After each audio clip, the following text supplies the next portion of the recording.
She ran into a burning car, and it cost her everything. Most people would have kept their distance. Most people would have waited for help. Most people would have said, "It's too late." But a 17-year-old girl didn't. On a dark, rain-soaked road, flames were swallowing a crushed car. A teenage boy was trapped inside, unconscious, seconds away from death. Phones were recording. People were screaming. And one girl ran toward the fire. She ripped open the door with her bare hands.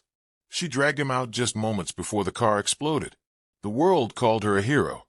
But days later, she was punished. Her college scholarship, her only way out of poverty, was taken away because she missed an interview while saving that boy's life. No appeal. No mercy. No second chance. She lost her future for doing the right thing. What she didn't know was who that boy's father really was, and how one question would turn this injustice into a moment that shocked an entire system. Stay with me, because this story proves that courage can cost everything and still change the world. Fire screams louder than fear, but courage speaks first. The car was already burning when people finally stopped screaming.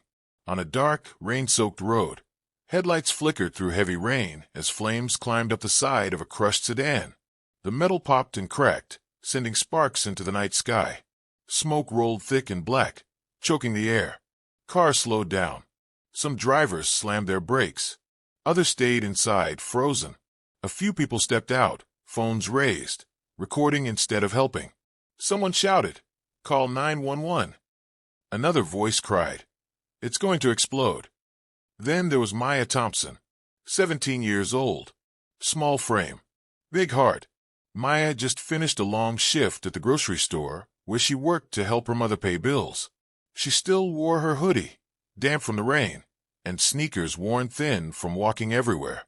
Earlier that same day, she'd received an email saying her college scholarship, her only chance at a better life, was under review. That email had crushed her. College wasn't a dream for Maya. It was survival. Without it, she saw nothing but endless shifts, unpaid bills, and doors closing one by one. Her future already felt like it was slipping through her fingers. Then she saw the fire. Inside the burning car, a teenage boy lay slumped over the steering wheel. He wasn't moving. Smoke filled the cabin fast, stealing oxygen with every second. The doors were jammed from the crash. The heat was unbearable even from several feet away. People shouted, "Don't go near it." Someone yelled, "It's too late." Maya didn't listen. She wrapped her jacket tightly around her hands, ignoring the pain already biting into her skin. She ran straight toward the flames. Her heart pounded so hard she could hear it over the fire. She pulled at the door. It wouldn't budge. She pulled again. Nothing. The heat burned her arms. Smoke filled her lungs. Her eyes watered, but she refused to stop. With one final scream of effort, the door broke free. Maya grabbed the boy under his arms and dragged him out, collapsing onto the wet pavement just seconds before the gas tank exploded behind them. Sirens screamed. Firefighters rushed in. The crowd erupted. Maya lay there, shaking, burned, gasping for air, alive. She had no idea that this one brave decision would cost her everything and change her life forever. The next morning, Maya woke up in a hospital bed. Her arms were wrapped in thick white bandages. Every movement sent sharp pain through her body. Machines beeped softly beside her, and the smell of antiseptic filled the room. But only one thought echoed in her mind. At least he's alive. Doctors told her she was lucky. Second-degree burns. Smoke inhalation. A few days of recovery, maybe weeks of pain, but she would heal. Outside the hospital, the world was already telling her story. News headlines flashed across screens. Teen girl saves boy from burning car. Videos went viral. People called her a hero. Strangers left comments praising her bravery, calling her an angel, a miracle. But praise doesn't pay tuition. 2 days later, while scrolling through messages on her phone, Maya received an email that made her heart stop. Her scholarship was officially revoked. The reason? She had missed a mandatory interview scheduled for the same night as the accident. Despite hospital records and emergency reports, the scholarship board claimed she failed to meet professional responsibility standards. No appeal. No exception. No mercy. Maya stared at the screen, unable to breathe. Without that scholarship, college was impossible. Her mother already worked 2 jobs, just to keep the lights on. Her father hadn't been around for years. Maya had done everything right. Straight A's, volunteer tutoring, community work, leadership programs. She had followed every rule. And still she lost. The media attention faded quickly. New stories replaced hers. The comments stopped. The praise disappeared. Maya went back to work at the grocery store, pulling long sleeves over her burns so customers wouldn't ask questions. She smiled at the register while inside, her dreams quietly shattered. Every night, she replayed the fire in her head. She didn't regret saving him, but she wondered why doing the right thing felt like punishment. What Maya didn't know, what she couldn't see, was that someone very powerful had heard her story, and he wasn't done watching. The boy Maya saved was named Ethan Caldwell. When Ethan finally woke up in the hospital, doctors were amazed. If he'd stayed in that car even a few seconds longer, he wouldn't have survived. But Ethan didn't talk about pain. He didn't ask about the crash. His first words were simple. "Where's the girl who pulled me out?" Standing beside the bed was his father, Richard Caldwell. Richard was calm, sharply dressed, and quiet. The kind of man who didn't raise his voice because he didn't need to. People listened when he spoke. Richard listened as doctors explained how close his son came to dying. He nodded, thanked them, and then asked one question. Who saved him?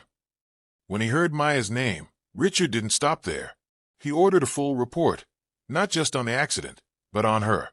What he discovered stunned him. A top student from a struggling household, a part-time worker supporting her family, a volunteer tutor helping kids who reminded her of herself, and a revoked scholarship, not for bad grades, not for misconduct, but because she chose to save a life. Richard clenched his jaw. What no news outlet mentioned, what Maya had no way of knowing, was that Richard Caldwell owned a private education foundation responsible for that scholarship program.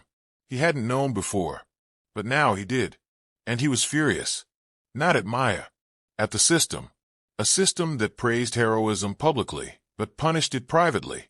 A system that valued schedules over humanity. Richard made one decision that night. This wouldn't end quietly. A week later, Maya received another email. This time, it was an invitation to a formal meeting at the Scholarship Foundation office. Her hands shook as she read it. She almost didn't go. She expected rejection. Another apology. Another reminder that rules mattered more than people. Still, she showed up. Maya wore her best clothes. Her burns were still healing. Her confidence still fragile. Her heart felt heavy as she stepped into the boardroom. Then something strange happened. Everyone stood up. At the head of the table sat Richard Caldwell. He didn't glare. He didn't accuse. He looked at her with gratitude. "You saved my son's life," he said, "and because of that I owe you the truth." He explained everything. The interview, the rigid rule, the board's failure to see her humanity. Then he did something no one expected. He took responsibility. Right there, in front of everyone, the board reversed the decision. Maya's scholarship was fully restored and expanded to cover housing, books, and future graduate studies. But Richard wasn't finished. He announced a new policy immediately. Any student who risks their own safety to save another life will never be punished for it. Ever. Maya tried to speak. She couldn't. Tears said everything. Months later, Maya stood on a college campus she once thought she'd never see. The scars on her arms had faded, but the memory never did. She and Ethan stayed in touch. He recovered fully. Every year, on the anniversary of the crash, he sent her the same message. "Thank you for choosing me." Maya studied social work and public policy, determined to fix broken systems so no one else would lose their future for doing the right thing. She spoke at schools, telling students one simple truth. Courage isn't always rewarded immediately, but it always matters. That night on the road didn't just save a life.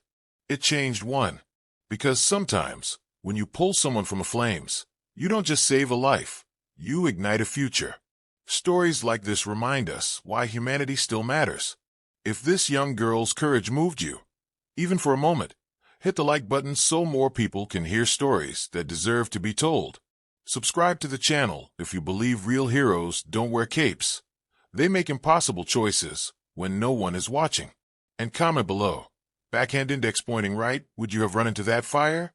Your support helps keep these powerful stories alive. Thank you for watching, and I'll see you in the next one. Blue Heart Fire.